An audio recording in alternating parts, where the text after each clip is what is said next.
Marcos 14 parte B versículos 40 a 72.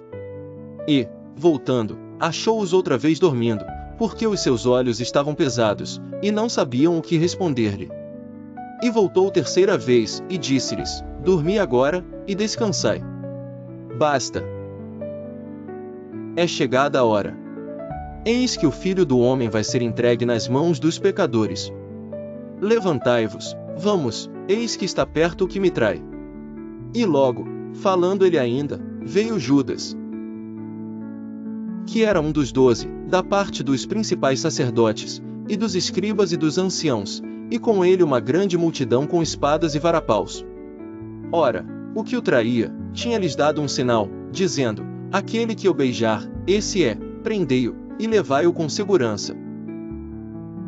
E, logo que chegou, aproximou-se dele, e disse-lhe: Rabi, Rabi. E beijou-o. E lançaram suas mãos sobre ele, e o prenderam.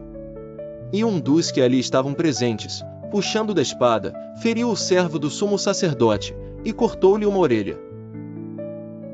E, respondendo Jesus, disse-lhes: Saístes com espadas e varapaus a prender-me, como a um salteador.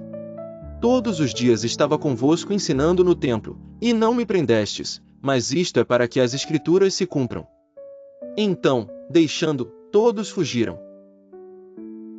E certo jovem o seguia, envolto em um lençol sobre o corpo nu. E os jovens lançaram-lhe a mão. Mas ele, largando o lençol, fugiu deles nu. E levaram Jesus ao sumo sacerdote, e ajuntaram-se todos os principais sacerdotes, e os anciãos e os escribas. E Pedro seguiu de longe até dentro do pátio do sumo sacerdote, e estava sentado com os servidores, aquentando-se ao fogo. E os principais sacerdotes e todo o concílio buscavam algum testemunho contra Jesus, para o matar, e não o achavam. Porque muitos testificavam falsamente contra ele, mas os testemunhos não eram coerentes. E, levantando-se alguns, testificaram falsamente contra ele, dizendo: Nós ouvimos-lhe dizer: Eu derrubarei este templo, construído por mãos de homens, e em 3 dias edificarei outro, não feito por mãos de homens. E nem assim o seu testemunho era coerente.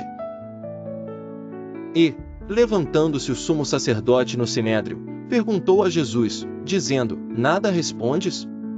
Que testificam estes contra ti? Mas ele calou-se, e nada respondeu. O sumo sacerdote lhe tornou a perguntar, e disse-lhe: És tu o Cristo, filho do Deus bendito? E Jesus disse-lhe: Eu o sou, e vereis o Filho do Homem assentado à direita do poder de Deus, e vindo sobre as nuvens do céu.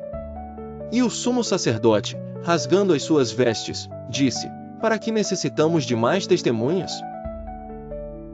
Vós ouvistes a blasfêmia, que vos parece? E todos o consideraram culpado de morte.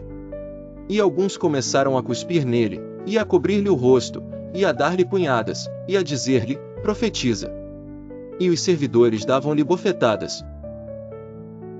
E, estando Pedro embaixo, no átrio, chegou uma das criadas do sumo sacerdote. E, vendo a Pedro, que se estava aquentando, olhou para ele, e disse: Tu também estavas com Jesus, o Nazareno. Mas ele negou-o, dizendo: Não o conheço, nem sei o que dizes. E saiu fora ao alpendre, e o galo cantou. E a criada, vendo-o outra vez, começou a dizer aos que ali estavam: Este é um dos tais. Mas ele o negou outra vez. E pouco depois os que ali estavam disseram outra vez a Pedro: Verdadeiramente tu és um deles, porque és também Galileu, e tua fala é semelhante. E ele começou a praguejar, e a jurar: Não conheço esse homem de quem falais. E o galo cantou segunda vez. E Pedro lembrou-se da palavra que Jesus lhe tinha dito: Antes que o galo cante 2 vezes, 3 vezes me negarás. E, pensando nisto, chorou.